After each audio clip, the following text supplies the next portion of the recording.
you look at everyone on Instagram, you might think, man, they're all these happy, beautiful people, and I'm not that good looking, and I'm not happy, so I must suck, and that's gonna make people sad. So when in fact, those people you think are super happy, actually not that happy. Some of them are really depressed. They're very sad. Some of the happiest seeming people, actually some of the saddest people in reality. And nobody looks good all the time. It doesn't matter who you are. Try to be useful. Do things that are useful to your fellow human beings, to the world. It's very hard to be useful. Very hard. Are you contributing more than you consume? Try to have a positive net contribution to society. If you can live a useful life, that is a good life. A life worth having lived. I would encourage people to use the mental tools of physics and apply them broadly in life. They are the best tools. But I encourage people to read a lot of books. Basically, try to ingest as much information as you can, and try to also just develop a good general knowledge. So you at least have like a rough lay of the land of the knowledge landscape. Try to learn a little bit about a lot of things. Because you might not know what you're really interested in. How would you know what you're really interested in if you at least aren't doing it? Talk to people from different walks of life and different industries and professions and skills and occupations. Just try to learn as much as possible. A future that is inspiring and appealing. I just think that there have to be reasons that you get up in the morning and you want to live.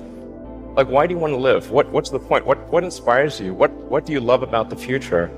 And if we're not out there, if the future does not include being out there among the stars and being a multi-planet species, I find that it's incredibly depressing if that's not the future that we're going to have. One of the biggest mistakes people generally make, and I'm guilty of it too, is wishful thinking.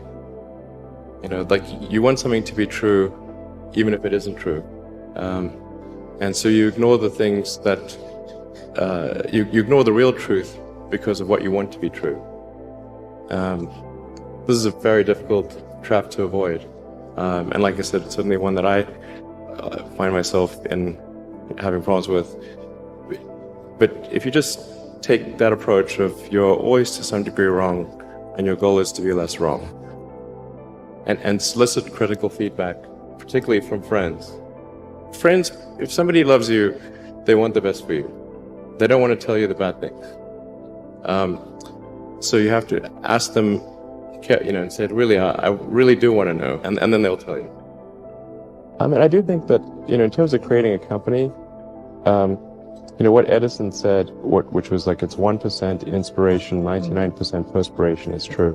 So a lot of it in creating a company is execution. You start off with an idea, and that idea is mostly wrong.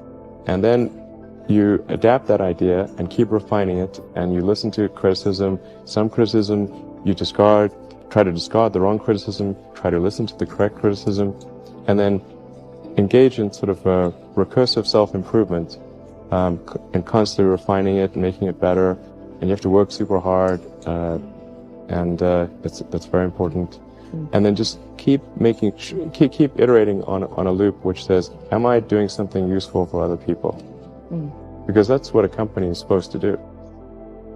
Certainly being focused on something that you're confident will have high value to someone else, and just being really rigorous in making that assessment, because people tend to, a natural human tendency is wishful thinking. So a challenge for entrepreneurs is to say, well, what's the difference between really believing in your ideals and sticking to them versus pursuing some unrealistic dream that doesn't actually have merit, and just work like hell. You just have to put in, 80 to 100 hour weeks every week. That all those things improve the odds of success. If other people are putting in 40-hour work weeks and you're putting in 100-hour work weeks, then even if you're doing the same thing, you know that you will achieve in 4 months what it takes them a year to achieve. There's a friend of mine who's got a good saying, which is that starting a company is like eating glass and staring into the abyss. Okay, that's generally what happens, because when you first start a company, there's lots of optimism and things are great, and then so happiness at first is high. Then you encounter all sorts of issues, and happiness will steadily decline, and then you'll go through a whole world of hurt, and then eventually if you succeed, and in most cases you will not succeed, and Tesla almost didn't succeed, came very close to failure. Then if you succeed, then after a long time you will finally get back to happiness.